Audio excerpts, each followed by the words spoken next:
Hello बच्चों, welcome to Vidyamandir classes in collaboration with Doubtnut. मी करुणेश पे आगे और हम लोग कर रहे हैं डायनेमिक्स ऑफ अ पार्टिकल, जिसे हम लोग न्यूटन्स लॉज ऑफ मोशन बोलते हैं। और ये 11th क्लास का टॉपिक है बच्चों, तो इस बात को प्लीज ध्यान रखेंगे कि अभी तक जो हम लोग मतलब दिस इज लेक्चर नंबर 12, तो अभी तक हम लोग 11 लेक्चर्स कर चुके हैं, जिसमें ऑलमोस्ट सारी थ्योरी और बहुत सारे क्वेश्चन कवर कर चुके हैं हम लोग। ठीक है, बट इसके बावजूद ये बहुत बड़ा टॉपिक है। ये तो इसमें बहुत सारे क्वेश्चन ऐसे होते हैं जो बिल्कुल देखते लगते हैं कुछ नया कॉन्सेप्ट है, तो मैंने उन टॉपिक्स को थोड़ा अलग कर लिया था ताकि मैं इसको मिसलेनियस में डाल दूं, तो थोड़े जो मतलब रेगुलर कॉन्सेप्ट पे नहीं रहते, थोड़े अलग दिखते हैं। ठीक है, तो मैंने उन टॉपिक्स को अलग कर लिया था, तो उसी के नाम पे आज हम लोग कर रहे हैं miscellaneous topic Newton's laws of motion के ही। ठीक है, तो जो छोटे छोटे टॉपिक्स होते हैं जिनको बहुत बहुत इंपॉर्टेंट होता है जिनको कवर करना, ठीक है, इससे क्वेश्चन जेई में आ भी सकते हैं, एडवांस में भी आ सकते हैं, मेंस में भी आ सकते हैं।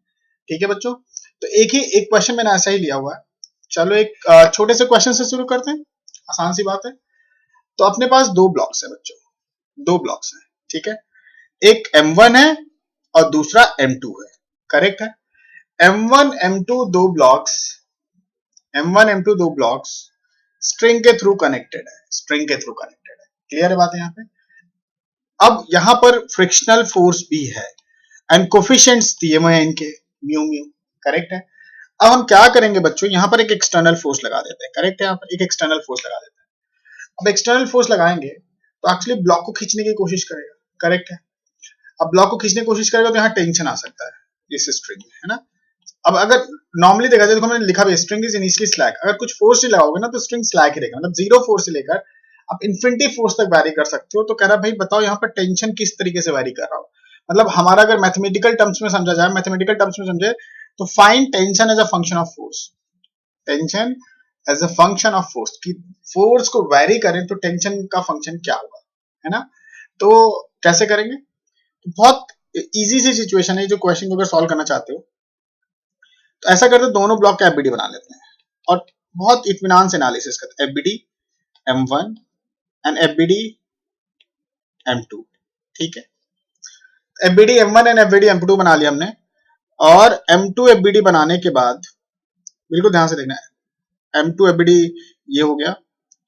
तो यहां पर देखो नॉर्मल लग रहा होगा, N2 मान लेते हैं, और यहां पर मान लेते हैं M2G। ठीक है, अब एक्चुअल मैंने M1 में बना दिया तो इसको M1 ही मान लेते हैं। चलो ये M1 हो गया, तो यहाँ पर N1 मान लेते हैं और यहाँ पर मान लेते हैं M1G बच्चों। और M1 में जो फोर्स लग रहा है राइट की तरफ लग रहा है। ठीक है, और M2 में भी देखते हैं, पहले पहले M1 के एनालिसिस करते हैं, फिर M2 पे पहुंचते हैं। करेक्ट है, तो देखो M1 ब्लॉक पे जैसे हम फोर्स लगाएंगे, ये वाला फोर्स, ठीक है, ये वाला फोर्स लगाएंगे बच्चों, ध्यान से समझना है। अगर ये फोर्स लगाते हैं तो इसमें फ्रिक्शनल फोर्स पीछे की तरफ लगेगा। करेक्ट है, फ्रिक्शनल फोर्स पीछे की तरफ लगेगा।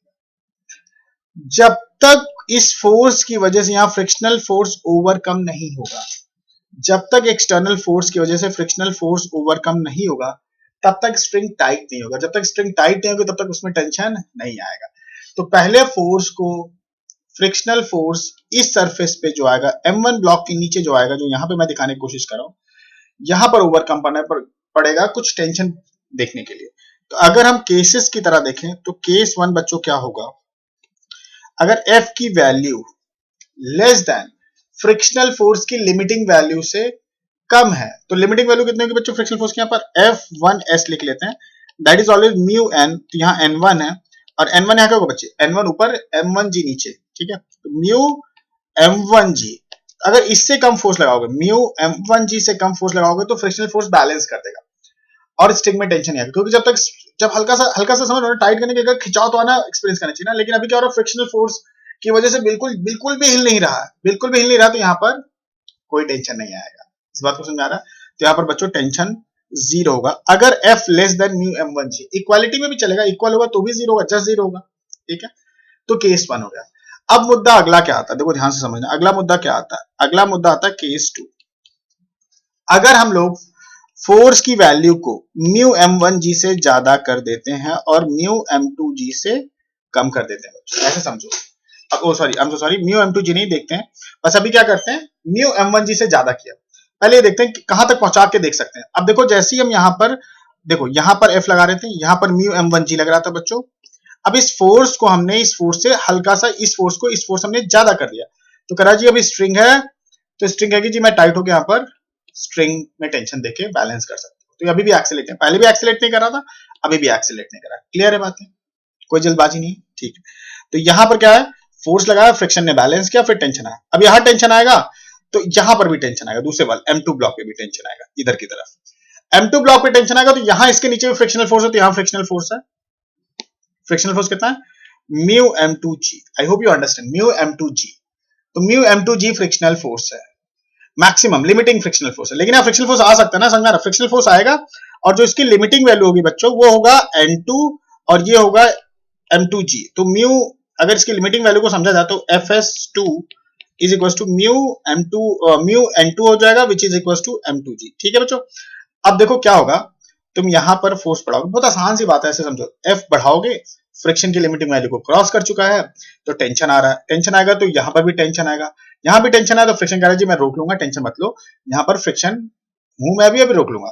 कह ठीक है, और फोर्स बढ़ाता है, फोर्स और बढ़ाया तुमने, कह रहा टेंशन और बढ़ाओ, टेंशन और बढ़ा, फ्रिक्शन कह रहा अभी भी मैं हूं अवेलेबल, मैं रुक जाऊंगा। ठीक है, कह रहा और फोर्स बढ़ाओ, तो कितना कितना मैक्सिमम फ्रिक्शन बैलेंस कर सकता है अपनी वैल्यू को, म्यू M2G।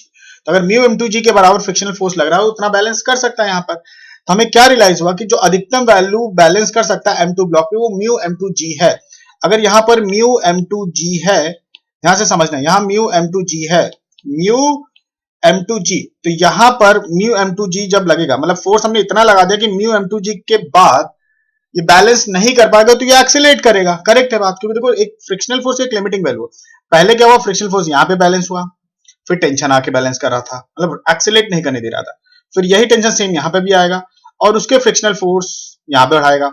ठीक है, अब यहाँ बढ़ा तो यहाँ पर भी एक लिमिटिंग वैल्यू, अब जब यहाँ का लिमिटिंग वैल्यू भी खत्म हो गया तब कह रहे जी और फोर्स बढ़ाओगे तो सिस्टम पूरा एक्सेलरेट करेगा ना, तो हम लोग लिमिटिंग वैल्यू तक जाते हैं। लिमिटिंग वैल्यू क्या होगा कि जो यहाँ फोर्स लग रहा होगा, देखो यहाँ तो फ्रिक्शनल फोर्स लग ही रहा होगा, फ्रिक्शनल फोर्स दिखा देता हूं, देखो यहाँ पर F1 लग रहा होगा और यहाँ टेंशन लग रहा होगा, और इस टेंशन की वैल्यू मैक्सिमम कितना होता है जब तक ये एक्सेलरेट नहीं करा, ये होगा FS2, है ना, तभी तो एक्सेलरेट नहीं करा होगा। तो हम यहाँ लिख लेते हैं अलग से कि जो T होगा वो मैक्सिमम हो सकता है FS2 जिसके लिए एक्सेलरेट नहीं करा, and that is equal to mu M2G। तो फोर्स कितना होगा, F is equal to T plus mu M1G। ठीक है, T प्लस म्यू M1G, ध्यान से समझना। अब ये इस पॉइंट पे जिस पर जस्ट एक्सेलरेट करने वाला है, इससे थोड़ा सा ज्यादा फोर्स लगाऊंगा तो दोनों फ्रिक्शन हार मान जाएंगे और बोलेंगे कि मैं आगे चल पड़ूंगा।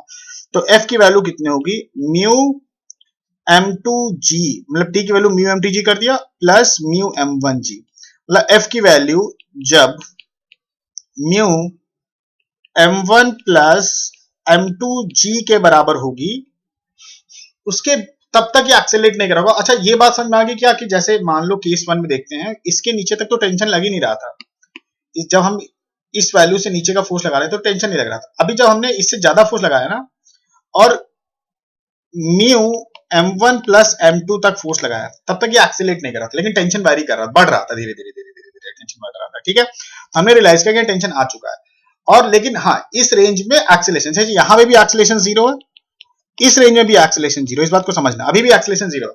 तो अगर मैं म्यू M1G से लेकर म्यू M2G तक लाता तो एक्सेलरेशन तुम्हारा क्या है, जीरो है, और टेंशन वेरी कर रहा है, इस रेंज में टेंशन वेरी कर रहा है, यहाँ टेंशन जीरो था। ठीक है, यहां तक क्लियर है। तो टेंशन कैसे वेरी कर रहा है, देखो अगर जब तुमने फोर्स लगाया और अपनी M2 ब्लॉक पे लिमिटिंग वैल्यू फ्रिक्शन फोर्स लगा, तब तक तो टेंशन वेरी कर रहा था ना, तो हम लोग जनरल फंक्शन लेंगे तो ऐसे हो जाएगा, इसी से निकाल सकते हैं, T is equal to F minus mu M1G। अब यहाँ पे क्या होगा, अगर तुम F बढ़ाओगे तो T बढ़ेगा, और लिमिटिंग वैल्यू तुम्हें पता है कहां तक जा सकता है यहाँ पर। ठीक है, तो ये बात तुम्हें रियलाइज हो गई कि limiting value of the tension, force बढ़ा के एक सर्टेन लिमिटिंग वैल्यू, उसके बाद एक्सेलरेट करें, ऐसा नहीं कि उसके बाद टेंशन और नहीं बढ़ेगा, बढ़ेगा, बट हम रेंज वाइज देखें, क्योंकि उसके बाद एक्सेलरेशन होगा तो फंक्शन अलग तरीके से वेरी करेगा बच्चों। तो यहाँ पर टेंशन का जो फंक्शन आएगा वो आएगा, जो टेंशन होगा बच्चों वो होगा F माइनस म्यू M1G। ठीक है, तो ये बात क्लियर हो गई कि T equals to mu M1G आएगा। आई hope you understand this thing. अब ये कब तक आएगा ये भी ध्यान दे लेना, बहुत ध्यान से समझना। पहले क्या होगा इस ब्लॉक पे, अच्छा एक बार मैं और समझा देता हूं ताकि तुम्हें ध्यान में रहे बना। जैसे इस वाले ब्लॉक पे हमने फोर्स बढ़ाना शुरू किया, फ्रिक्शन बढ़ा, एक सर्टेन पॉइंट तक बढ़ा, तो इसका कह रहा जी अब और बढ़ाओगे तो क्या होगा, कह रहा मैं जी टेंशन ले आऊंगा, टेंशन यहाँ भी आएगा तो यहाँ पे भी आएगा। अगर ना फ्रिक्शन नहीं होता तो दोनों साथ में एक्सेलरेट करना शुरू कर देते जैसे टेंशन आता है यहाँ पे। ठीक है, लेकिन तुम्हें पता है कि यहाँ टेंशन आया, यहाँ टेंशन और यहाँ भी फ्रिक्शन है, तो फ्रिक्शन भी रोकेगा, फ्रिक्शन भी रोकेगा। अब करें कितना रोकोगे, और फोर्स बढ़ाओ, और टेंशन बढ़ेगा, और टेंशन बढ़ेगा, और फ्रिक्शन बढ़ेगा। तो हमने कहा कितना मैक्सिमम बढ़ सकता है, हमने कहा कि मैक्सिमम टेंशन बढ़ सकता है म्यू m2g। हमने कहा म्यू m2g तक देखते हैं, t equals to mu m2g और म्यू m1g, म्यू m2g और म्यू m1g, ये बात ध्यान रखना। तो हमने वहां से एक्सटर्नल फोर्स की वैल्यू निकाल लिया, एक्सटर्नल फोर्स जिसके लिए बेसिकली वो जस्ट एक्सेलरेट करने वाला है, मतलब ये समझना, क्योंकि इसके बाद अगर ये लिमिटिंग वैल्यू अपनी क्रॉस कर चुका है, इसके बाद एक्सेलरेट नहीं करेगा, इसके बाद ये एक्सेलरेट नहीं करेगा। क्लियर है क्या बात है यहाँ पे? तो हम अगर तीसरे केस पे जाए, बेसिकली हमें समझ आ गया कि म्यू m1g से कम पे कोई टेंशन नहीं, म्यू m1g से लेकर म्यू m1 प्लस m2g तक टेंशन होगा, जिसका function t equals to f minus mu m1g होगा, जो सामने दिख रहा है आपको। ठीक है, क्लियर है बात यहाँ पे? अब हम क्या करेंगे, केस 3 पे आते हैं बच्चों, केस 3। तो केस 3 क्या है बच्चों? केस 3 कुछ नई बात नहीं है। अगर हम फोर्स की वैल्यू को बच्चों म्यू m1 प्लस m2g से ज्यादा करेंगे, तो आप बताओ क्या होने वाला है? अरे अभी तो बात हुई थी एक्सेलरेट करेगा, मतलब एक्चुअली दोनों फ्रिक्शनल फोर्स को ओवरकम कर चुका है, दोनों फ्रिक्शनल फोर्स, मतलब इधर की तरफ का जो फ्रिक्शनल फोर्स है F1 और ये F2, ये F1 था एक्चुअली और ये F2 था, ठीक है, और ये M1 था और ये M2 था, और यहां पर F लग रहा था एक्सटर्नल फोर्स, इन दोनों को ओवरकम कर चुका है। अब दोनों साथ में अगर जा रहे हैं तो दोनों का एक्सेलरेशन सेम होगा, अलग अलग होगा। ऑब्वियसली स्ट्रिंग अगर n एक्सटेंसिबल है तो दोनों का एक्सेलरेशन को सेम होना पड़ेगा, वरना सोचो ना टूट जाएगा स्ट्रिंग या स्लैक हो जाएगा, तो नहीं हो रहा है। तो मैं बोलूंगा इसका एक्सेलरेशन निकालना चाहो तो क्या होगा, net external force which is frictional force और एक्सटर्नल फोर्स जो है F है, F माइनस, बच्चों क्या कर सकते हैं, F कर सकते हैं minus F1 minus F2 is equals to net external force equals to m1 plus net mass into acceleration. तो जो A आएगा बच्चों आएगा F माइनस, अब देखो यहां पर जो F1 F2 काइनेटिक है, लेकिन अगर काइनेटिक में म्यू सिर्फ दिया होता है आप लोगों को, तो आप दोनों सेम मान लेते हो, काइनेटिक के लिए कोफिशिएंट और स्टैटिक के लिए दोनों के लिए कोफिशिएंट सेम मान लेते हो, तो क्या हो जाएगा म्यू m1g, ठीक है, minus mu m2g divided by m1 plus m2 मान लेना, कोई दिक्कत नहीं बच्चों इसमें, है ना। क्वेश्चन नंबर 1, अगर अब आपको tension as a function of force चाहिए बच्चों यहाँ पर, तो आप क्या करो, इसमें ये टेंशन इधर लग रहा है, इधर लग रहा है आपका म्यू m2g, ये m2 ब्लॉक है और ये a एक्सीलरेशन से एक्सीलरेट कर रहा है। अब ऐसा करते हैं कि यहां पर अगर हम अप्लाई करेंगे तो t माइनस f क्या होगा यहाँ पर, mu m2g equals to m2a, ठीक है, t equals to mu m2g plus m2 f minus mu m1g, ठीक है, माइनस म्यू m2g बच्चों divided by m1 plus m2, cross multiply कर देते हैं, mu m2g into m1 plus m2, अब m2 को अंदर मल्टीप्लाई कर देते तो m2f minus mu m1 m2g minus mu m2 square g whole divided by m1 plus m2 बच्चों, ठीक है, क्लियर है बात यहाँ पे? तो अगर और अरेंज करते हैं अच्छे से, इसको और अच्छे से अरेंज करते हैं, तो देखो mu m1 m2 g plus mu m2 square g plus m2f minus mu m1 m2 g minus mu m2 square g divided by m1 plus m2। देखो ये वाला इससे कट जाएगा, ये वाला इससे कट जाएगा, तो बहुत सिंप्लीफाइड बचेगा m2f upon m1 plus m2। ये किस केस में होगा, जब एक्सेलरेट कर रहा है, जब acceleration is not zero. Case 1 और केस 2 में एक्सेलरेशन जीरो था, केस 3 में एक्सेलरेट करने लग गया, क्योंकि हम मतलब बेसिकली फोर्स को हमने एनालाइज करके वो केस बनाया जिसमें फोर्स अप्लाई करने पे जब म्यू m1 m2 g से ज्यादा होगा तो एक्सेलरेट कर रहा होगा बच्चों, इसमें कोई डाउट नहीं होना चाहिए, ठीक है। अगर मैं इसको सिंप्लीफाई कर दूं तो tension as a function of force की अगर हम बात करें बच्चों, ये देखो आसान सी बात है, तो अगर फोर्स की वैल्यू म्यू m1g होगा तो टेंशन जीरो होगा, लेस दैन इक्वलिटी पे भी जीरो होगा, ठीक है। अगर फोर्स की वैल्यू म्यू m1g से ज्यादा हो जाए तो पक्के से पता है कि एक्सीलरेट तो अभी भी नहीं करेगा, ऐसा नहीं कि हमेशा नहीं एक्सीलरेट करेगा, लिमिटिंग तक। कब तक नहीं एक्सीलरेट करता, जब तक म्यू फोर्स की value mu m1 plus m2g तक, ऊपर हमने निकाला है ना, तब तक टेंशन क्या होता है, अब टेंशन क्या होता है, एफ माइनस म्यू m1g, अगर आपको याद हो, ठीक है, नहीं याद है तो ऊपर से देख लो, कोई बात नहीं। तो देखो केस 2 में आ रहा है ये t equal to F minus mu m1g, और इसके पहले तुम्हारा 0 आ रहा था, करेक्ट है। अब केस 3 में जो फोर्स आ रहा है वो आ रहा है तुम्हारा, ये आ रहा है, टेंशन ये आ रहा है, तो कब आएगा, ये कब आएगा, जब f is greater than mu m1 plus m2g बच्चों, ये हो जाएगा m2f upon m1 plus m2। इसके बाद इसी फंक्शन के हिसाब से वैरी करेगा। तो वी हैव 3 रेंजेस। जब f की वैल्यू बच्चों, f की वैल्यू इससे कम है तो टेंशन 0 होगा। देखो डिफिकल्ट लग सकता है बच्चों, मैं तुम्हें ऐसे फंडे देने के लिए नहीं बोल रहा हूँ, ये डिफिकल्ट लग सकता है, लेकिन सबसे इंपॉर्टेंट बात यहाँ पता क्या, कि यहाँ से तुम क्या सीख रहे हो, लर्निंग क्या है तुम्हें। मैं बिल्कुल, देखो मैं 2-3 छोटी छोटी चीजें बताता हूँ जो समझना, मैं इस चीज को वाइंड अप करूंगा अभी, बट पहले 2-3 चीजें सुनो। एक बहुत छोटी सी अच्छी सी इन्फॉर्मेशन आपको दे रहा हूँ कि जो आईआईटी का एग्जाम है ना, एडवांस के एग्जाम की बात करो, जो आईआईटी एक्चुअल आईआईटी में हो जाता है, ऐसा नहीं कि मेंस से आपका आईआईटी नहीं होता, मेंस के बाद आपको एडवांस के एग्जाम भी देना पड़ता है। उसमें ना मतलब 50% स्कोर करने वाले, मतलब 100 में से 50 नंबर स्कोर करने वाले सिर्फ और सिर्फ 2-2,500 बच्चे होते हैं। मतलब पेपर कॉम्पिटिटिव नहीं, अगर तुम 50% मार्क्स ले आओ एडवांस में, मैं गारंटी देता हूँ तुम्हारी कुछ डिसेंट अच्छी सी रैंक होगी, जैसे तुम्हें अच्छी सी आईटी अच्छा सा ब्रांच मिल जाएगा, गारंटी दे रहा हूँ इस बात की। ऐसे ऑनलाइन प्लेटफॉर्म पे 50% स्कोर, 50% लाइक बोर्ड में क्या था, 50% सबके आ रहे हैं, है ना।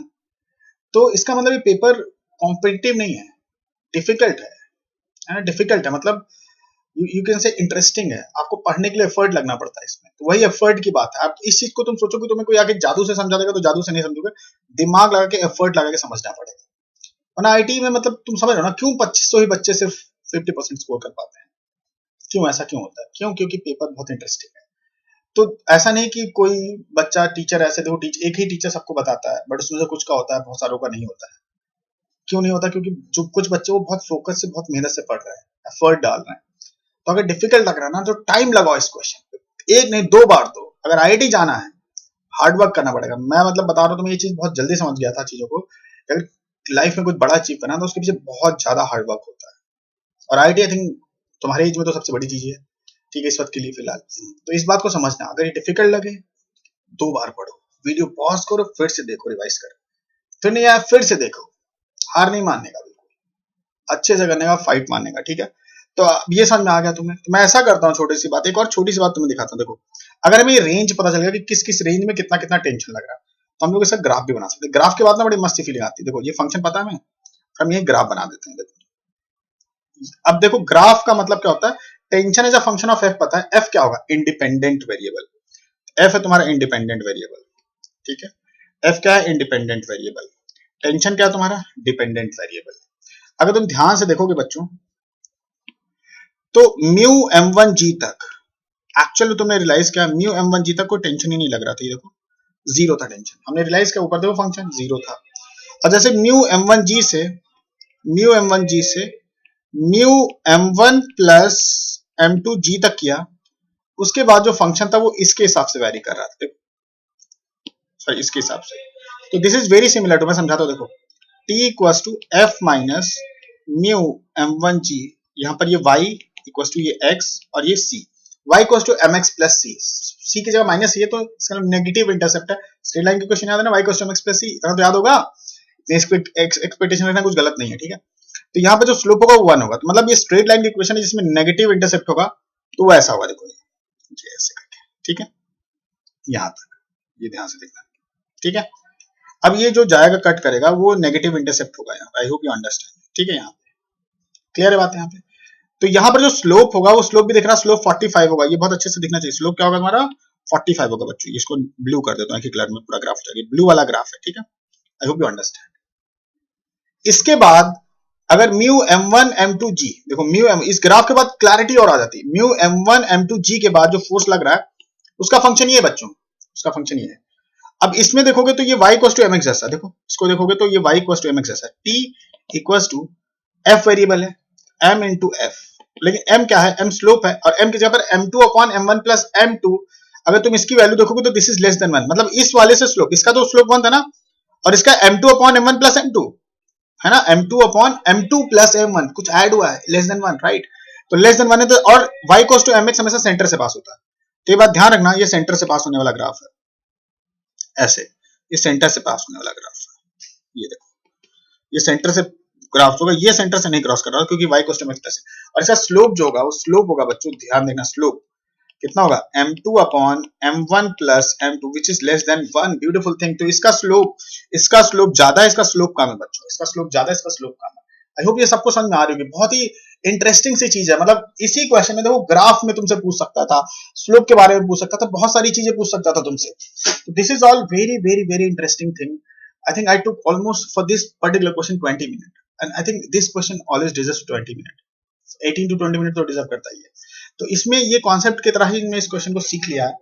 अगर आप ध्यान से एक बार 1 मिनट का फटाफट रिवीजन डालो तो देखो क्या है, जहां पर एक ब्लॉक है, यहाँ पर एक ब्लॉक है, दोनों स्ट्रिंग के थ्रू कनेक्टेड, एक्सटर्नल फोर्स लगाया हमने, m1 m2 दो ब्लॉक्स थे और यहाँ पर कोफिशिएंट्स पता थे।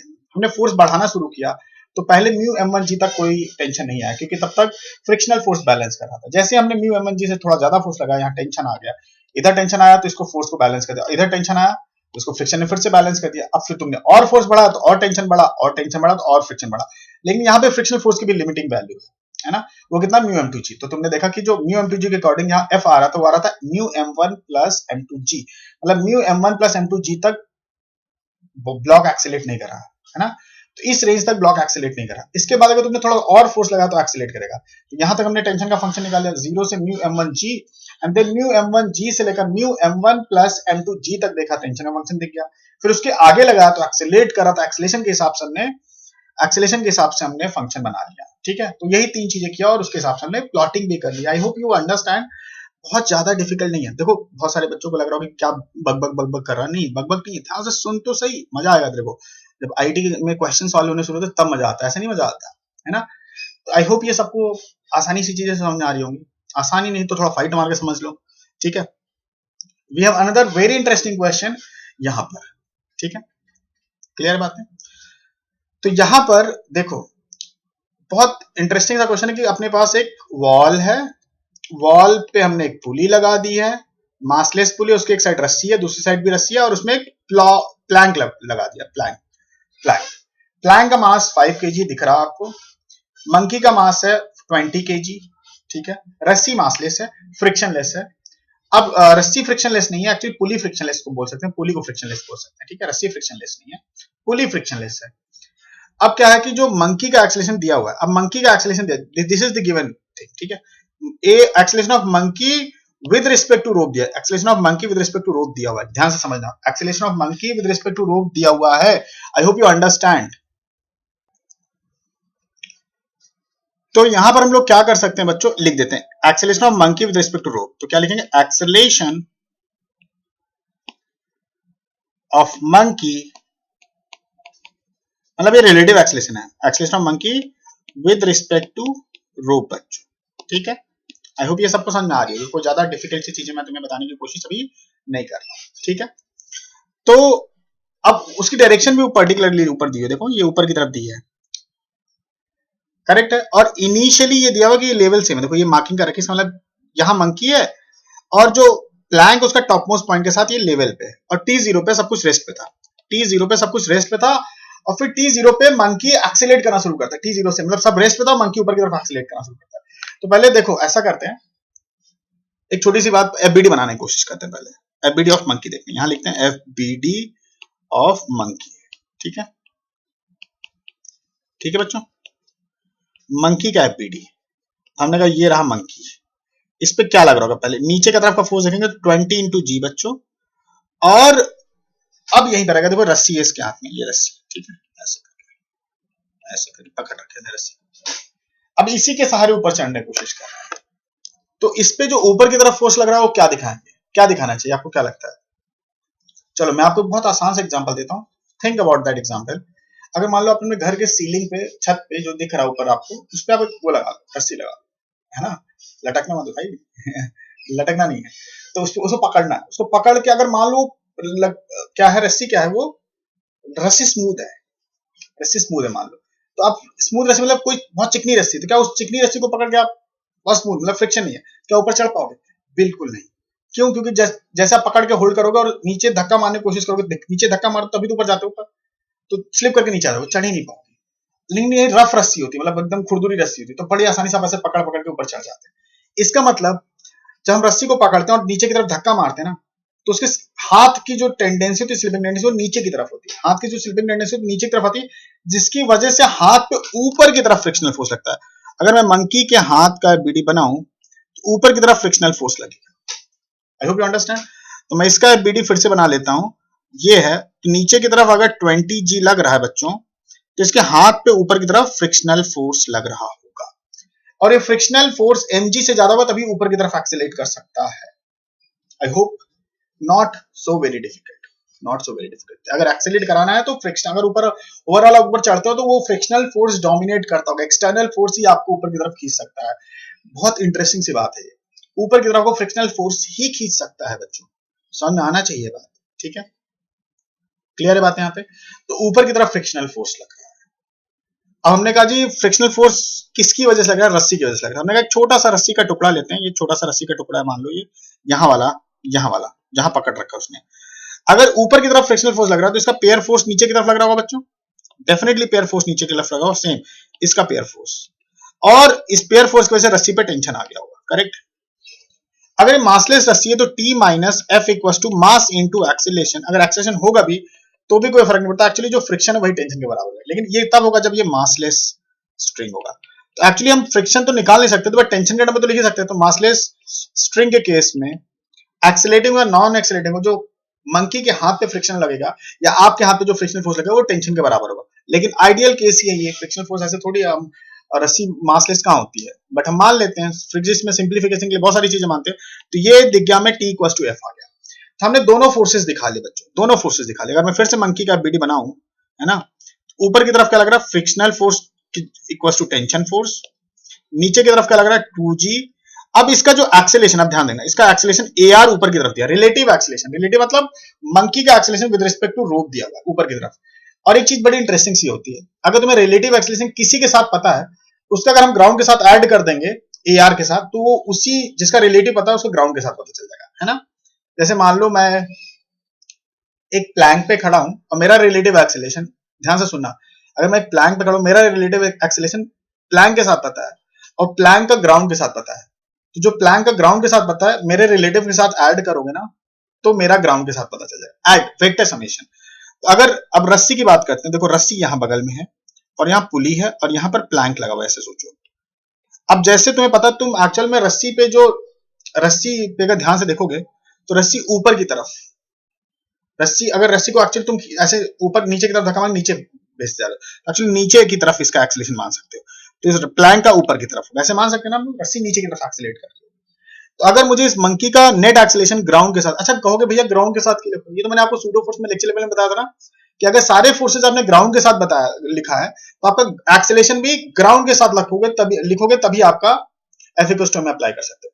ग्राउंड के अलावा अगर कोई नॉन इनर्शियल फ्रेम आता है, मतलब एक्सेलरेटिंग फ्रेम आता है, तो हमें वहां एफ इक्वल टू अप्लाई करने के लिए सूडो फोर्स लगाना पड़ता है। यहाँ पे इसलिए हम सब कुछ ग्राउंड में पहले प्रेफर करते हैं कि हम ग्राउंड से कर लें।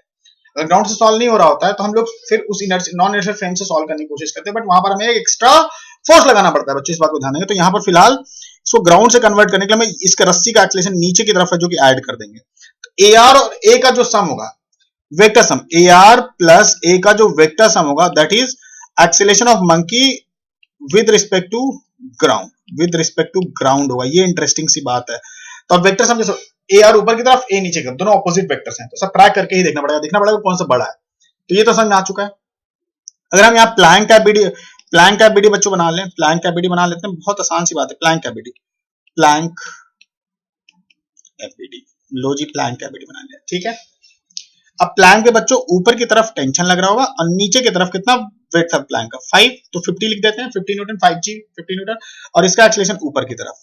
हम दोनों का बड़ी आसानी से एफ इक्वल टू अप्लाई कर सकते हैं। इस पे क्या होगा, अब इस पे देखो तुम चाहे इधर मान लो, कोई फर्क नहीं पड़ता। अगर मान लो मैंने 20G मतलब 20G मतलब 200 माइनस टेंशन कर लिया, तो मतलब 200 को मैंने बड़ा मान लिया, इसका मतलब ए बड़ा होगा और ए आर छोटा होगा। तो मैंने कहा जी 20 into A minus A R की वैल्यू कितना दिया था तुम्हें, ए आर की वैल्यू दिया है 2 metre per second. This is given in the question, given है भाई, ये गिवन है, इस बात को ध्यान रखना, ठीक। तो ए 20 माइनस 2, ठीक है। और यहां पर क्या हो जाएगा, ऊपर की तरफ एक्सेलरेशन है, तो T minus equation number 1, T minus 50 equal to 5 into A बच्चों, इक्वेशन नंबर 2। इसमें कोई कंफ्यूजन तो नहीं, मैंने दोनों पे एफ इक्वल टू अप्लाई कर दिया। अब इसमें तुम उल्टा भी लिख सकते थे, अगर मान लो ये बड़ा मानते ये छोटा मानते तो ये वाला बड़ा एक्सेलरेशन हो जाता, फिर ए आर माइनस ए हो जाता, ठीक है, और ए आर की value 2 metre per second square होता। अब अगर इन दोनों को ऐड करेंगे बच्चों तो 150 is equal to 20a minus 40 plus 5a, तो हो जाएगा 20a equal to 25a equal to 25a equal to 190।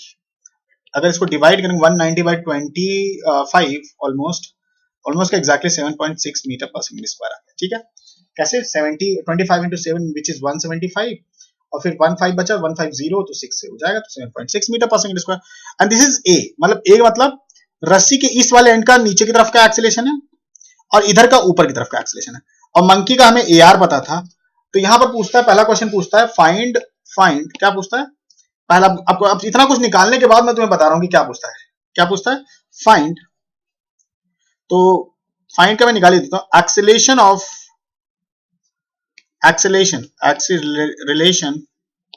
Of monkey, आपके मॉड्यूल में यही पूछा हुआ है, यही सेम क्वेश्चन है, monkey with respect to ground क्या होगा, विद रिस्पेक्ट टू ग्राउंड बच्चों।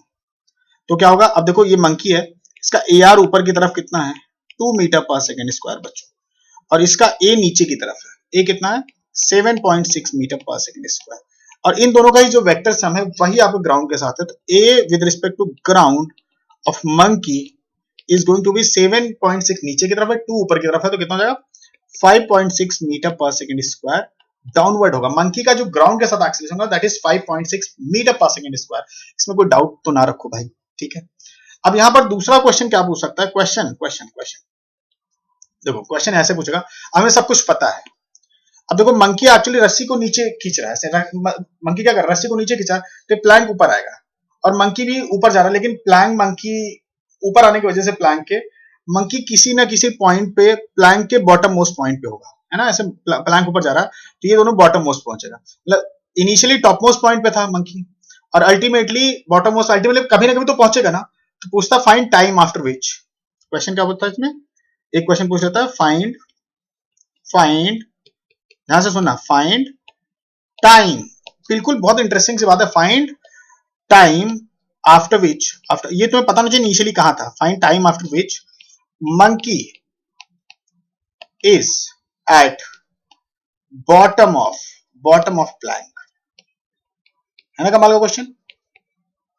अब देखो अगर हम T0 पे देखने की कोशिश करेंगे, ये रहा T0, ये रहा तुम्हारा, ओहो बना लेते हैं अच्छे से, ये रहा प्लैंक, ठीक है, और यहां पे रहा मंकी, ये रहा मंकी, ठीक है, ये दोनों इनिशियली यहां पे थे, है ना, इसका ग्राउंड के साथ नीचे की तरफ एक्सेलरेशन हमने कितना माना, कितना आया हमारा 5.6 मीटर पर सेकंड स्क्वायर, इसका तो ए ही था, ए मतलब 7.6 मीटर पर सेकंड स्क्वायर ऊपर की तरफ, इनिशियल वेलोसिटी दोनों की कितनी थी, starting from the rest, the whole system is starting from the rest, ठीक है, ये सारा डेटा हमें ग्राउंड के साथ पता चल गया। अब देखो सबका एक्सेलरेशन पता है और इसकी लेंथ भी दी है, इसकी लेंथ कितनी बच्चों 6.6 मीटर, ठीक है, लेंथ ऑफ द प्लैंक है 6, तो मतलब अगर मैं एक ऑब्जर्वर को यहां बिठा दूं, ये ऑब्जर्वर है बच्चों, ऑब्जर्वर मंकी सेम लग रहा है, नहीं सेम नहीं है, ऑब्जर्वर हमने लिख दिया ना बगल में, ऑब्जर्वर को बिठाया, अगर ऑब्जर्वर को किसी ऑब्जेक्ट पे बिठाते तो क्या होता है, ऑब्जर्वर को हम किसी ऑब्जेक्ट पे बिठाते तो बच्चों क्या होता है आप बताओ, अगर हम ऑब्जर्वर को किसी ऑब्जेक्ट पे बिठाते हैं ना तो जिस पे बैठता है वो रेस्ट पर आ जाता है, और इसी के रिस्पेक्ट में सब कुछ एनालाइज करते हैं, तो write everything with respect to plank, तो हम अगर इनिशियल, ध्यान से सुनना, अगर हम initial velocity of monkey with respect to plank लिख दें तो दोनों तो 0 था तो 0 हो जाएगा, इनिशियल तो दोनों का 0 था, acceleration of monkey with respect to plank, that is acceleration of monkey with respect to ground minus acceleration of plank with respect to ground, ये पता होना चाहिए आपको, ये रिलेटिव वेलोसिटी का कांसेप्ट है जो हम काइनेटिक्स में पढ़ते हैं, पता होना चाहिए, 100% पता होना चाहिए। तो am कितना हो गया बच्चे, a acceleration of the monkey downward है minus 5.6 metre per second square, minus और प्लैंक कितना है 7.6 प्लस ऊपर की तरफ, आई होप यू अंडरस्टैंड, अगर ऐड करेंगे तो 13.2 मीटर पर सेकंड स्क्वायर आ रहा है, एंड दैट इज नेगेटिव मतलब डाउनवर्ड है, तो जो रिलेटिव एक्सेलरेशन वो डाउनवर्ड है, इसका मतलब ये रेस्ट पर आ गया, ऐसे सोचो ये रेस्ट पर आ गया और ये नीचे की तरफ एक्सेलरेट कर रहा है, तो नीचे तक आने के लिए, अच्छा टाइम को कोई फर्क नहीं पड़ता, चाहे फ्रेम बदलो या ना बदलो, टाइम को कोई फर्क नहीं पड़ता, तो जब नीचे तक आएगा बच्चों तो कितनी दूरी तय कर चुका होगा 6.6 metre, and this is the relative distance, क्योंकि यहीं से इसको तो रेस्ट पे लग रहा होगा और यहाँ बॉटम पे आने के लिए ये नीचे आ रहा होगा, ऐसा ग्राउंड से सेम चीज नहीं दिख रहा होगा, इस प्लेटफॉर्म पे बैठ के इसको अलग तरीके की चीजें ऑब्जर्व हो रही होगी, और वो क्या कि इसको लग रहा होगा कि ये मंकी नीचे की तरफ जा रहा है और यहां पहुंच जाएगा, तो वो सिचुएशन ही तुमसे पूछ रहा था। तो टाइम चार्ज जिस फ्रेम से निकालो आंसर सेम आएगा बच्चों, है ना, कमाल की बात। तो हमने कहा कि देखो एक्सेलरेशन कांस्टेंट है, हम लोग इक्वेशन ऑफ मोशन अप्लाई कर सकते हैं, and that equation of motion equals to s equals to ut plus half at square, and this is obviously with respect to plank लगाएंगे हम लोग, विद रिस्पेक्ट टू, हम फ्रेम के हिसाब से भी लगा सकते हैं, उस फ्रेम के रिस्पेक्ट में बस एक्सेलरेशन कांस्टेंट होना चाहिए। s कितना होगा बेटा, कितना होगा बताओ, -6.6 मीटर, क्योंकि नीचे की तरफ आ रहा है तो -6.6 मीटर की रिलेटिव डिस्टेंस कवर किया। यू रिलेटिव कितना 0 है, माइनस माइनस प्लस हाफ और -13.2 इंटू टी स्क्वायर, ये देखो 2 से कट जाएगा, 2 कट जाएगा, और जो टाइम आएगा बच्चों वो आएगा 1 सेकेंड। एक सेकंड बाद जाके वो नीचे वाले पॉइंट पे होगा, मतलब एक्चुअल में अगर तुम ग्राउंड से देखोगे ना ये बड़ा, अब ये देखो थोड़ा सा रिलेटिव वेलोसिटी का कॉन्सेप्ट आपका, रिलेटिव वेलोसिटी, रिलेटिव एक्सेलरेशन, है ना, इसका कॉन्सेप्ट अच्छा होना चाहिए, मतलब ये क्वेश्चन की डिमांड है कि इसमें अच्छा नहीं होगा ना तो फंस जाओगे। तो पहला वाला तो देखो चलो फिर भी हो जाएगा, उसमें भी रिलेटिव वेलोसिटी मैंने यूज किया, लेकिन एक्सेलरेशन यूज किया, रिलेटिव वेलोसिटी, रिलेटिव एक्सेलरेशन, लेकिन यहाँ पे तुम्हें समझना पड़ेगा, जो 1 सेकंड आया है ना बच्चों, ये जो 1 सेकंड आया है, ये हमने रिलेटिव फ्रेम में बैठ के, कौन सा रिलेटिव फ्रेम है, प्लैंक का रिलेटिव फ्रेम है, प्लैंक पे बैठा और हमने उस मंकी के वेलोसिटी, एक्सेलरेशन और डिस्टेंस को ऑब्जर्व किया। ये हमेशा होता है। अब काइनेमेटिक्स अगर आपने नहीं पढ़ रहा तो मुझे बताओ, मैं कोशिश करूंगा कि आपको रिलेटिव वेलोसिटी का अच्छा सा वीडियो बना के दे दूं, ताकि वो मजा आए, मतलब उस चीज को समझो, रिलेट करना, physics is all about relating this stuff. अब जब रिलेट करोगे तो आपको मजा आएगा। अब यहाँ पर देखो, अगर तुम्हें रिलेटिव वेलोसिटी के कॉन्सेप्ट क्लियर होते तो आप बहुत अच्छे से एंजॉय करते इस टॉपिक को, ठीक है बच्चों। तो 1 सेकंड इज द टाइम जिसकी वजह से टॉप से बॉटम में पहुंच रहा है। और हमने कहां से ऑब्जर्व किया, हमने प्लैंक पे बैठ के ऑब्जर्वर को प्लैंक पे बैठाया, अगर ऑब्जर्वर किसी प्लैंक पे बैठता तो रिस्ट आ जाता, उससे हमने ऑब्जर्व किया, हमने ये सारे पैरामीटर देखे और आंसर आ गया, है ना। तो आई होप ये चीजें आपको समझ में आ रही होंगी, कुछ ज्यादा डिफिकल्ट नहीं लग रहा होगा। एक और क्वेश्चन करते हैं, ये क्वेश्चन भी बहुत डिफरेंट है ना। देखो पहले वाले क्वेश्चन में जो सीखने के लिए था कि हम ग्राफ वगैरह भी बना सकते हैं क्वेश्चन, दूसरे वाले में कि जो हाथ पे लगता है वो टेंशन फ्रिक्शन के बराबर होता है, किस केस में होता है, अगर मासलेस स्ट्रिंग है तो, है ना, मतलब फ्रिक्शन बिटवीन मंकी का हाथ और मंकी का जो हाथ है प्लस रस्सी के बीच में फ्रिक्शनल फोर्स है ना, इस बात को ध्यान रखेंगे। तो वो जो फ्रिक्शनल फोर्स होता है वो टेंशन के बराबर होता है, लेकिन किस केस में, मंकी, किस केस में, जब मासलेस स्ट्रिंग होती है, तो ये बात ध्यान रखेंगे। तो ये दोनों ही क्वेश्चन डिफरेंट, ऐसा नहीं कि मैं ऐसे बस वैरायटी करूं, ये नए 2 कॉन्सेप्ट आपने सीखे यहाँ पे। अब एक आता है मोमेंट, चेंज इन मोमेंटम पर सेकंड का कॉन्सेप्ट, चेंज इन मोमेंटम पर सेकंड, इसका क्या मतलब है, इसका मतलब देखो, मैं तुम्हें एक बहुत ही साधारण सी भाषा में समझाता हूं कि अगर मान लो कि तुम्हारे घर में एक पाइप ले लो और नल से लगा दो और पाइप को टेढ़ा कर दो और नल को ऑन कर दो, तो पानी आएगा, और जो टेढ़ी पाइप होगी सीधी हो जाएगी ऐसे। अगर पाइप सीधी हो तो कोई ना कोई फोर्स लगाया होगा, है ना, ये बड़ी इंटरेस्टिंग सी बात है। एक्चुअली क्या, जब टेढ़ी पाइप रहती है तो जैसे ऐसे टेढ़ी पाइप मान लो तो पानी इधर से आता है फिर ऐसे बेंड होता है, तो एक्चुअली पानी के पास कुछ मोमेंटम था जिसकी वजह से आ रहा था। अगर देखो मोमेंटम चेंज कहीं पे भी हो जाता है, न्यूटन ने कहा था मोमेंटम चेंज हो तो न्यूटन भाई ने कहा था कि भाई देखो, अगर कहीं पर भी मोमेंटम चेंज होता है टाइम के साथ तो पक्के से फोर्स एक्सपीरियंस होगा। तो अगर तुम सोचो ना, डायरेक्शन भी चेंज होना, मोमेंटम का चेंज होना हुआ, इस बात को ध्यान रखना, डायरेक्शन का चेंज होना भी मोमेंटम चेंज होना हुआ, इस बात को ध्यान रखना। तो डायरेक्शन चेंज अगर हो गया तो 100% मोमेंटम चेंज, तो इसकी वजह से पानी के खुद का मोमेंटम चेंज होता है जिसकी वजह से उस पर फोर्स एक्सपीरियंस होता है, उसके उसी फोर्स का रिएक्शन फोर्स पाइप पे लग जाता है जिसकी वजह से सीधा हो जाता है। तुम करके देखो, तुम पाइप लो टेढ़ा करके पानी को ऑन करो, देखो अपने आप सीधा हो जाता है वो, क्यों, क्योंकि फोर्स लग जाता है। क्लियर है बात है। तो इसका मतलब जब किसी पाइप में पानी वगैरह जाता है और अचानक से उसकी डायरेक्शन चेंज होती है या वेलोसिटी चेंज होती है तो फोर्स एक्सर्ट होता है। I hope you understand, not very difficult right. तो वही क्वेश्चन है कि यहाँ पर देखो, यहाँ पर क्या है कि यूनिफॉर्म क्रॉस सेक्शनल एरिया का पाइप है। मैं एक सिंपल सा क्वेश्चन ले रहा हूँ, यूनिफॉर्म क्रॉस सेक्शनल एरिया का पाइप है, मतलब ये थ्रू आउट यूनिफॉर्म में लिख भी रखा है, थ्रू आउट यूनिफॉर्म है, ठीक है, दिख रहा ना, ये थ्रू आउट यूनिफॉर्म है, थ्रू आउट यूनिफॉर्म है। अब यहाँ पर density of the liquid is density of water, liquid, whatever you want to take liquid, और area of cross section area, और वी क्या, speed of the liquid, speed of the liquid. Clear है।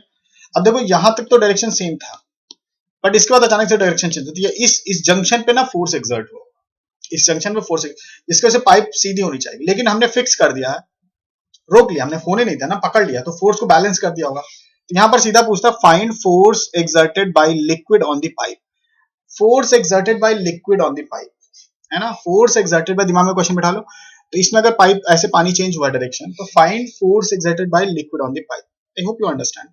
हमने क्या कहा, देखो हम क्या करेंगे, हम दो चीजों को समझेंगे। देखो अगर हम a इंटू वी को मल्टीप्लाई करते तो क्या होता है, पहले समझो।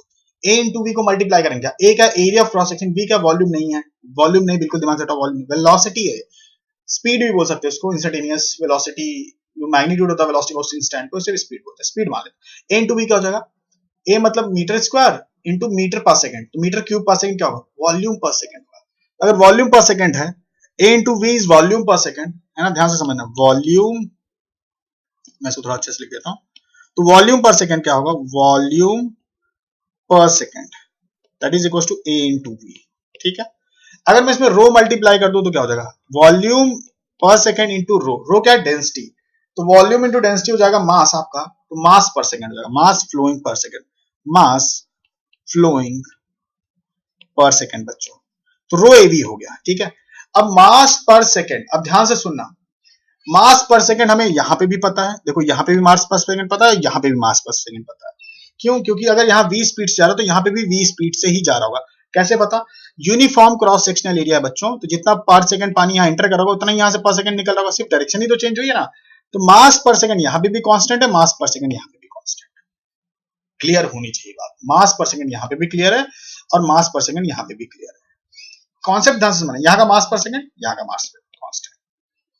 अब हम लोग क्या करेंगे, अगर मास पर सेकंड हमें पता है, ठीक है, मास पर सेकंड पता है ना, तो हम लोग क्या करेंगे, चेंज इन वेलोसिटी देखेंगे, mass per second into change in velocity, mass मतलब KG per second into change in velocity which is metre per second, तो KG metre per second square क्या हो जाएगा, force into mass into acceleration that is force.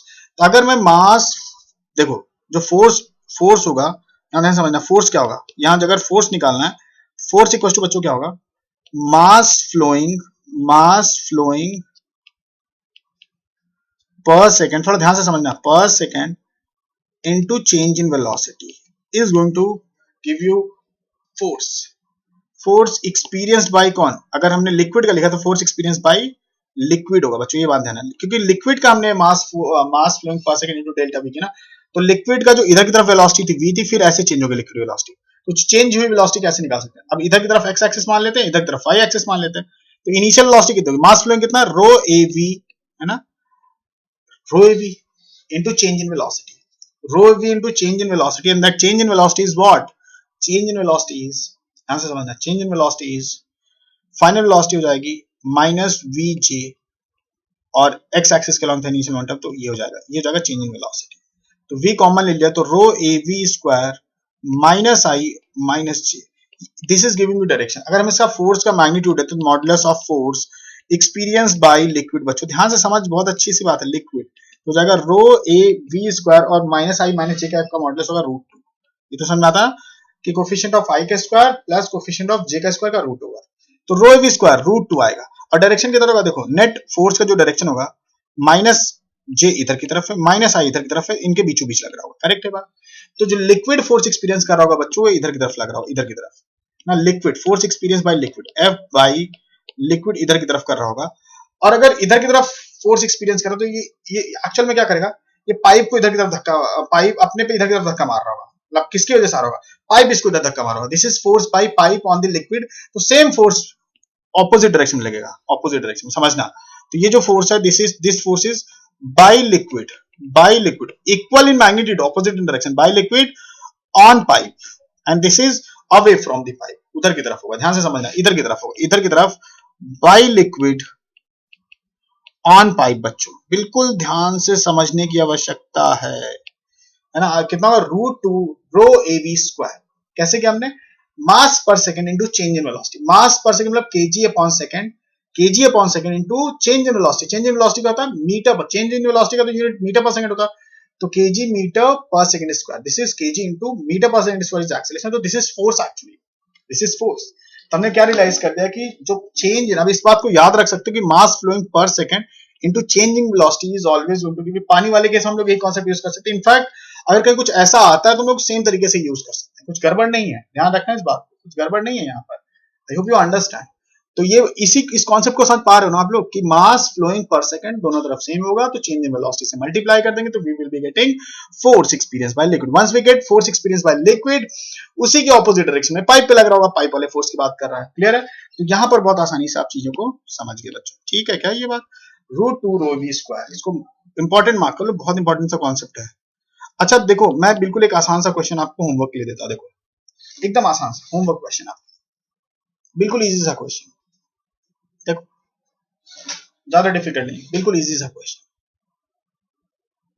इसमें क्या है कि यहाँ का जो क्रॉस सेक्शनल एरिया वो ए है, और उसके बाद मैंने नैरो डाउन कर दिया, है ना।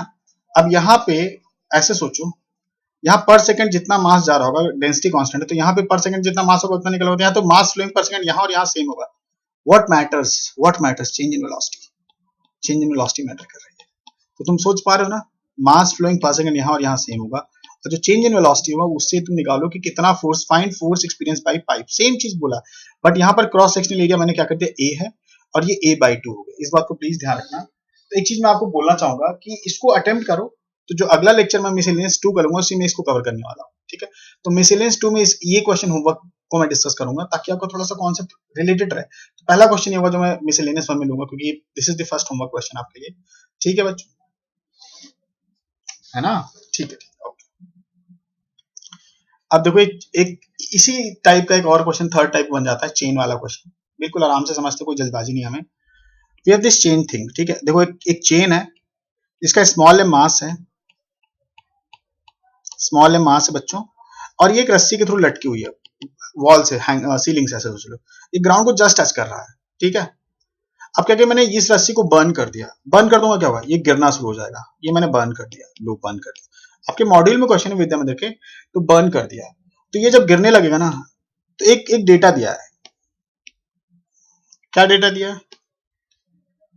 क्वेश्चन को ध्यान से पढ़ो, आइंस्टीन भैया ने कहा था कि जितने अच्छे से क्वेश्चन पढ़ोगे उतने अच्छे सॉल्व भी होंगे, क्वेश्चन की अंडरस्टैंडिंग बहुत अच्छी जाए। तो उसने बोला कि मान लो, जैसे ये मान लो कड़ी, ये कड़ी है ना, एक ये वाली कड़ी, ये गिरते ही ना रेस्ट पर आ जाएगी, इसके ऊपर वाली भी गिरेगी तो रेस्ट पर आ जाएगी, गिरते ही रेस्ट पर आ जाएगी। मतलब अगर जस्ट बिफोर हिटिंग कुछ वेलोसिटी थी, तो जस्ट आफ्टर हिटिंग वेलोसिटी 0 हो जाएगी। तो यहां पर क्या हुआ है कि हिट करके साइड होता जा रहा है, ऐसे ऐसे करके, ऐसे ऐसे करके, ऐसे ऐसे करके, है ना। और ये मान लो x हिस्सा साइड हो चुका है, तो ये मान लो कितना बचा होगा, ये x है, तो कितना बचा होगा, l - x बचा होगा। तो ये जस्ट हिट करने वाला होगा ये हिस्से, और हिट करते ही साइड हो जा रहा है और रेस्ट पर आ जा रहा है, ऐसे ऐसे करके, ठीक है, साइड चला जा रहा है ऐसे।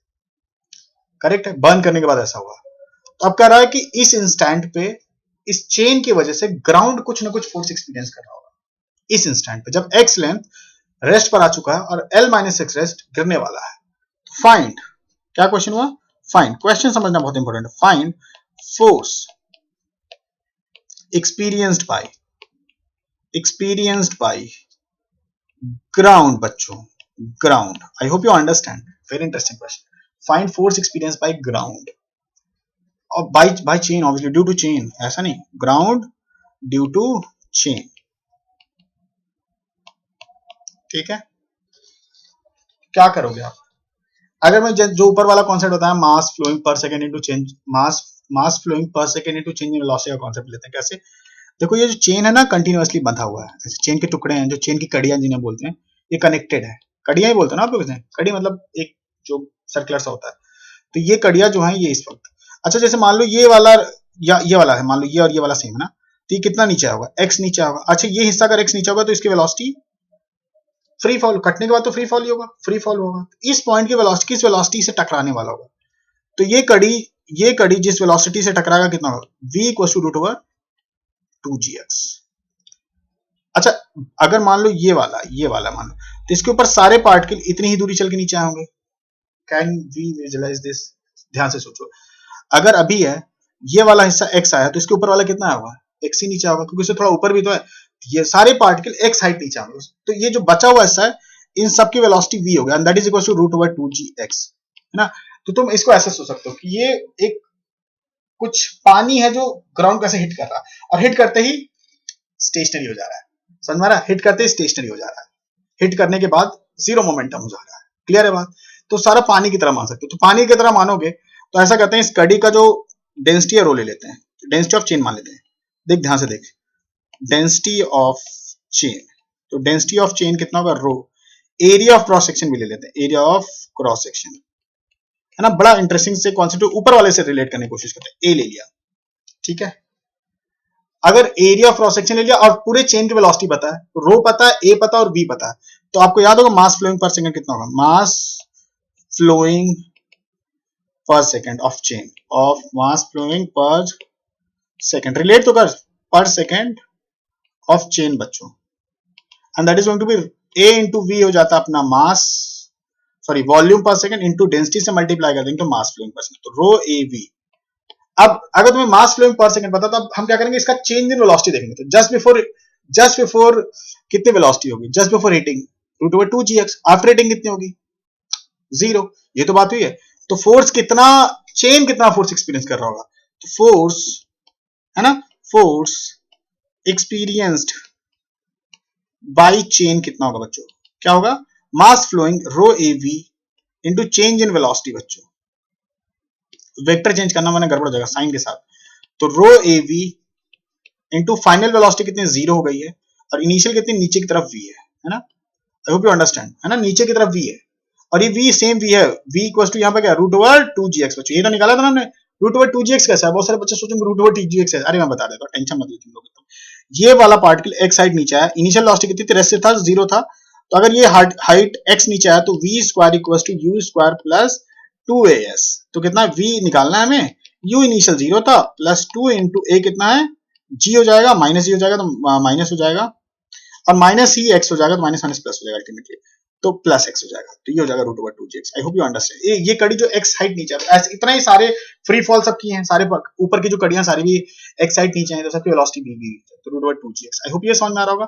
तो जो रो ए वी स्क्वायर होगा, this is force experience by that chain, ऊपर की तरफ, क्यों, क्योंकि ओवरऑल प्लस है, और रो इंटू ए, रो इंटू ए, रो इंटू ए, ध्यान से समझना, rho into A into we कितना है, रूट ओवर 2gx बच्चों का होल स्क्वायर, तो हो जाएगा 2gx इंटू रो इंटू ए। अब देखो रो और ए अननोन टर्म हमने माना था, और कभी भी फिजिक्स में बच्चों इस बात को प्लीज बहुत केयरफुली समझना, कभी भी फिजिक्स में हम लोग मानी हुई चीज के टर्म्स में आंसर नहीं करते। तो this is the force experience bye chain upward, तो इसको एलिमिनेट करेंगे, कैसे एलिमिनेट करेंगे, एलिमिनेट कैसे करेंगे, देखो अगर मैं बोल रहा हूं कि this is the force experience bye chain ऊपर की तरफ, क्योंकि प्लस आ रहा है ये, है ना, प्लस है तो फोर्स की डायरेक्शन प्लस मतलब ऊपर की तरफ, तो जो ध्यान से समझना, तो ग्राउंड इसके ऑपोजिट डायरेक्शन में, ग्राउंड इतना ही फोर्स नीचे की तरफ कर रहा होगा, 2gx इंटू रो इंटू ए, ठीक है। अब इसको क्या करेंगे, देखो हमें ए और एल को हटाना, रो और ए को हटाना है, तो कैसे करेंगे, 2 रो ए जी एक्स, अब एल ऊपर नीचे मल्टीप्लाई कर दिया, एल ऊपर नीचे मल्टीप्लाई कर दिया, है ना, एल ऊपर नीचे मल्टीप्लाई कर दिया, तो जो ध्यान से देखना 2gx बाई एल और जगह A into L into rho. अब बता सकते हो ए इंटू एल क्या होगा, A into L is volume of the chain, total volume of the chain, और total volume of the chain into rho which is mass of the chain which is known to us 2gx by l into this is mass। कमाल की बात होगी ना, 2mgx by l, this is the force experienced by ground due to chain। अब ये लेकिन ये जो फ्लो कर रहा है उसकी वजह से है। अब एक और चीज यहाँ आएगी, पता क्या चीज आएगी, देखो एक्चुअल में जो ये चेन था, चेन के इस हिस्से की वजह से इतना फोर्स इसने नीचे की तरफ, लेकिन तुम्हें पता है टोटल फोर्स की बात कर रहा, तो जो रखी हुई चेन है, जो पड़ा हुआ हिस्सा, एक्स हिस्सा जो पड़ा हुआ है, इसकी वजह से भी तो कुछ नॉर्मल फोर्स एक्सपीरियंस कर रहा होगा ना बच्चों, है ना, क्योंकि टोटल बोल रहा, देखो बहुत सारे बच्चे यही गलती कर देते हैं, ये वाला निकाल भी लिया तो ये वाला नॉर्मल भूल जाते हैं, कई बार ये वाला सीखे रहते हैं, लेकिन ध्यान से देखना टोटल बोल रहा है, या जो मोशन वाला पार्ट है उसकी वजह से फोर्स पूछा है, अगर टोटल पूछा है तो दोनों की वजह से पूछा है, और मोशन वाले की वजह से पूछ रहा है तो सिर्फ यही वाला आंसर है, जो मूविंग पार्ट है उसकी वजह से सिर्फ इतना फोर्स एक्सपीरियंस कर रहा है, मूविंग पार्ट की वजह से इतना। तो अगर मैं बोलूं force experience by force, net force experience by ground due to chain, net force experienced by ground due to chain, that is equals to what बच्चों, that is equals to force due to moving part plus force due to part at rest। तो देखो moving part की वजह से हमें पता चल चुका है 2mgx by l, जो पार्ट रेस्ट पर इसकी वजह से निकालते हैं ना, तो दो पार्ट है, इसकी वजह से क्या होगा, अगर इस पार्ट की वजह से हम लोग ऑब्जर्व करने की कोशिश करेंगे तो बस इसके वेट की वजह वेट नीचे लग रहा होगा, तो एक नॉर्मल ऊपर की तरफ लग रहा होगा और इसी नॉर्मल का फोर्स ग्राउंड एक्सपीरियंस कर रहा होगा। तो कितना होगा बच्चों, इसका वेट निकाल लेते हैं। वेट कितना होगा, अब देखो टोटल चेन तो नहीं है ना पड़ी हुई ग्राउंड पे इस इंस्टेंट पे, क्योंकि फोर्स इस पर्टिकुलर इंस्टेंट में पूछा था। Force experience bye chain, force experience by ground due to chain at this instant, इस इंस्टेंट पे पूछा। तो इस इंस्टेंट पे जो वेट होगा ना बच्चों, वो ध्यान रखना है। तो इस इंस्टेंट पे वेट कितना होगा, इस इंस्टेंट पे वेट कितना होगा, एक्स पार्ट इसका रेस्ट पर आ चुका है, तो मास पर यूनिट लेंथ हो गया आपका यूनिट लेंथ का मास, और एक्स लेंथ का मास कितना होगा, m by l into x into g कर देंगे तो वेट आ जाएगा, and this must be equal to normal. इतना फोर्स चेन ऊपर की तरफ करेगा तो ग्राउंड भी इतना ही करेगा एक्सपीरियंस, तो दो फोर्सेस होंगे, कितना हो जाएगा, n इक्वल्स टू ये स्मॉल m होगा, ठीक है, ये स्मॉल m था, small m g x by l, this is the force due to resting part. तो अगर रेस्टिंग पार्ट की वजह से फोर्स है तो ध्यान रखेंगे नेट फोर्स क्या होगा, एफ नेट ऑन ग्राउंड बच्चों, है ना, and that is 2 mg x by l, ये डाउनवर्ड लग रहा है ग्राउंड पे, प्लस या माइनस देखते हैं साइन से, तो जो n लगेगा, अब ग्राउंड देखो, अगर चेन का एबीडी बनाते तो नॉर्मल ऊपर की तरफ लगता है, और ग्राउंड का बनाते तो उसमें नीचे की तरफ लगता है, इसका मतलब दोनों ही फोर्सेस जो है वो नीचे की तरफ है, तो प्लस लगा सकते हैं। ये कितना हो जाएगा, mg x by l बच्चों, तो टोटल फोर्स कितना हो जाएगा, 3 mg x by l, total force कितना होगा डाउनवर्ड। समझ ले ध्यान से, बहुत इंटरेस्टिंग सी चीजें हैं, है ना। नहीं आ रहा तो उसको रिवाइज करो, बहुत अच्छे से रिवाइज करो, तभी समझ में आएगा। चीजों को समझना है हमें, मतलब 3 mgx, अब ये देखो net force experience by the ground and that is downward only, है ना। तो ये इसको हमने किस कॉन्सेप्ट से पकड़ लिया समझो, रो एवी क्या है, मास फ्लोइंग, रो एवी क्या है, mass flowing per second into change in velocity is going to give you force. बहुत आसान होगा, चेंज इन वेलोसिटी तो वेक्टर में ही निकलना है, जैसे पहले नीचे की तरफ था v, फिर अचानक से जीरो हो गया, तो चेंज क्या होता है, final minus initial, final vector में करना, तो फाइनल जीरो था, इनिशियल था नीचे की तरफ v, तो final zero minus minus plus भी हो जाएगा, तो वही मैंने किया यहाँ पर। तो मास फ्लोइंग पर सेकंड रट लो, बहुत इंपॉर्टेंट सी बात है, इसको इंपॉर्टेंट मार्क कर देता हूँ कि जो फोर्स होता है दैट इज इक्वल टू, मैं ऊपर यहाँ पे दिखाया था ना, force mass flowing per second into change in velocity, very very very very important, please make sure करो ये सारी चीजें आपको आनी चाहिए, ठीक है। तो आई होप आप लोग इस बात को समझ रहे हो। अगर आपको डिफिकल्ट लग रहा है ना बच्चों, देखो मैं 1-2 मिनट आपका और लेना चाहूंगा, अगर आपको डिफिकल्ट लग रहा है ना तो आप मल्टीपल टाइम देखो, लेकिन ये क्वेश्चन हमें मतलब मिस नहीं कर सकते, नहीं सीखने का ऑप्शन नहीं। अगर एक चीज मैं बता रहा हूँ, मैं इतना अपने ऊपर बिलीव करता हूँ कि अगर मैं कोशिश कर रहा हूँ तो मैं बहुत डिटेल में जाके समझाने की कोशिश करता हूँ, मतलब विद्या मंदिर में इतने सालों से मैं पढ़ा रहा हूँ, तो मैं कोशिश करता हूँ कि बहुत डिटेल में समझाता हूँ कि बच्चों को समझना है। तो अगर अगर तुम यहाँ नहीं समझ पा रहे हो ना, तो इसका मतलब कुछ गड़बड़ है, इसलिए मतलब आप फोकस नहीं कर रहे हो या फिर ध्यान से समझने की कोशिश नहीं कर रहे हो, आपको पहले की इन्फॉर्मेशन बिल्कुल नहीं पता है। तो अगर ये समझो बात को कि अगर आप चीजों को समझना चाहते हो, चीजों को अच्छा करना चाहते हो, तो यहाँ पर तुम्हें फोकस करके चीजों को समझना पड़ेगा, और ये चीजें हमारे पास ऑप्शन नहीं छोड़ने का, हम तो करना ही पड़ेगा, हमें ये हमें करना ही पड़ेगा बच्चों।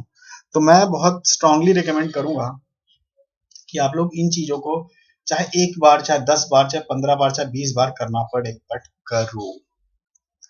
मतलब कई बार मैं तुम्हें बहुत सारे बार बताता हूँ बच्चों को कि यार देखो, कई बार तो मतलब कई बार तो मैं भी, जैसे कोई ऐसी चीज आ गई ना, कुछ आईटी वाले कई बार कुछ नई नई चीजें डालते रहते हैं क्वेश्चन, हमें भी पढ़ना पड़ जाता है, तो जब हम पढ़ते हैं उसे ना, तो कई बार ऐसा नहीं कि पहली बार पढ़ते चीजें आ जाती है, कई बार तो उसको मैं 10-10 15-15 बार करके उसको अच्छे से सीखता हूँ। आज की डेट की लर्निंग की बात बता रहा हूँ तुम्हें, तो इस बात को समझो, तुम टाइम दोगे तो तुम्हें आईआईटी जाने का मतलब, तुम्हें जो स्टोरीज दिखती है ना कि यार ये बहुत अच्छे से आईआईटी निकला, ऐसा नहीं कि उसने कोई किसी भैया की क्लास की, किसी सर की क्लास की और बस हो गया आईआईटी, नहीं। तुमने वो तो देखा कि वो अच्छे से कोचिंग में पढ़ रहा था, यहाँ पढ़ रहा था, वहां पढ़ रहा था, इससे पढ़ रहा था, उससे पढ़ा, लेकिन तुमने उस बच्चे की मेहनत को इग्नोर कर दिया। तो मैं कहा इस कोचिंग में पढ़ा था इसलिए हो गया, नहीं, ऐसा कुछ नहीं। कोचिंग से तो ठीक है, डेफिनेटली 50% का योगदान तुम्हें मिलेगा, लेकिन जो बाकी का 50% है वो कौन करेगा, वो तुम करते हो। वो 50 का परसेंट, अगर देखो एक ही क्लास में मैं पढ़ाता हूँ, 50 बच्चे होते हैं मेरी क्लास में, तो उसमें 5 का हो जाता है, 45 का नहीं होता, क्योंकि वो 5 बच्चे बहुत मेहनत कर रहे हैं, 45 बच्चे सिर्फ बैठते हैं और सुनते नहीं ध्यान से। अगर ऐसा हो रहा है, ऐसा एग्जाम्पल ले रहा हूँ, सैंपल एग्जाम्पल ले रहा हूँ, इसका मतलब कि अगर आप 50% तो हम अपना कॉन्ट्रीब्यूट सबके लिए कर रहे हैं, बाकी का 50% आपके हाथ में, आप अच्छे से करोगे तो आपका आईआईटी में हो जाएगा, ठीक है। चलो और दिमाग आपका नहीं खाऊंगा, आई थिंक ये बहुत ज्यादा, मतलब मुझे लगता है कि वीएमसी में ज्यादा बच्चों का सिलेक्शन इसलिए होता है कि बच्चे इस बात को, मेरी बात को समझते हैं, हम सारे भैया लोग की बात समझते हैं, इसलिए अच्छा होता ऐसा होता है, ठीक है। तो मैं आपको एक होमवर्क क्वेश्चन देता हूँ, ये दूसरा होमवर्क क्वेश्चन है बच्चों, जो आपको करना है, ठीक है। कोई चीज नहीं आती तो कमेंट सेक्शन में बताओ कि वो नहीं आ रही, उस पॉइंट को मार्क करो, आई ट्रस्ट में, मैं रिवाइज करा दूंगा, पर ऐसा मत समझो कि एक बार मैं बोल दूंगा, देखो तुम सामने बैठे भी नहीं हो, पता भी नहीं चलता तुम्हें आया नहीं आया, तो मुझे कमेंट के थ्रू ही पता चलता कि तुम्हें आया नहीं आया। तो प्लीज इस बात को भी समझना। वी हैव दिस ब्लॉक एक डिस्क पे रखा हुआ है, ठीक है, और ये डिस्क पूरा सिस्टम इनिशियली स्टेशनरी है, और मैंने इस डिस्क को अल्फा एंगुलर एक्सेलेरेशन याद होगा बताया था बीच में, एंगुलर एक्सेलेरेशन से रोटेट करना शुरू। अल्फा क्या करता है, ओमेगा बढ़ाता है, धीरे धीरे ओमेगा इसका बढ़ना शुरू हो जाएगा, ओमेगा बढ़ना शुरू होगा, और एक सर्टेन ओमेगा ऐसा आएगा जब ये स्लिप करने लगेगा। सही बात। तो आपसे क्या पूछा जाता है, find time after which block just about to slip, ये किसी सर्टेन टाइम के बाद आर रेडियस पर रखा ब्लॉक स्लिप करने की कोशिश करेगा बाहर की तरफ, ठीक है। तो आपको पता ना कितनी देर बाद स्लिप करने की कोशिश करे, and this is very good question, trust me, मतलब ये क्वेश्चन भी सर्कुलर मोशन में बहुत अच्छा क्वेश्चन माना जाता है। एसईओ में दिया हुआ है, तो वहां मतलब एसईओ में बहुत अच्छी बुक है, यू कैन हैव इट, मतलब वो इतनी अच्छी बुक है कि उसको आप खरीद के रख सकते हो, उससे पढ़ सकते हो चीजों को, प्लस मॉड्यूल वगैरह तो आपको करना ही करना है ना। तो ये बात समझना इस चीज को, ठीक है बच्चों। तो यहाँ पर ये मतलब कुछ चुने हुए क्वेश्चन में अच्छी अच्छी बुक से भी लेता हूँ जो स्टैंडर्ड होते हैं लेकिन बहुत ज्यादा कॉन्सेप्चुअली स्ट्रॉन्ग होते हैं। तो ये भी एक ऐसा क्वेश्चन जो आपको कॉन्सेप्ट क्लियर करेगा, एक स्टेप आगे ले जाता है आपको कॉन्सेप्ट वाइज। तो ये दो क्वेश्चन जो ऊपर मैंने दिया था और ये वाला दोनों मैं अगली क्लास में सिलेबस नंबर 2 में डिस्कस करूंगा, फिर हम लोग वहां से शुरू करेंगे। ठीक है बच्चों, घर पर रहें, सुरक्षित रहें, ध्यान रखें अपना, और खूब सारी पढ़ाई करें। Thank you.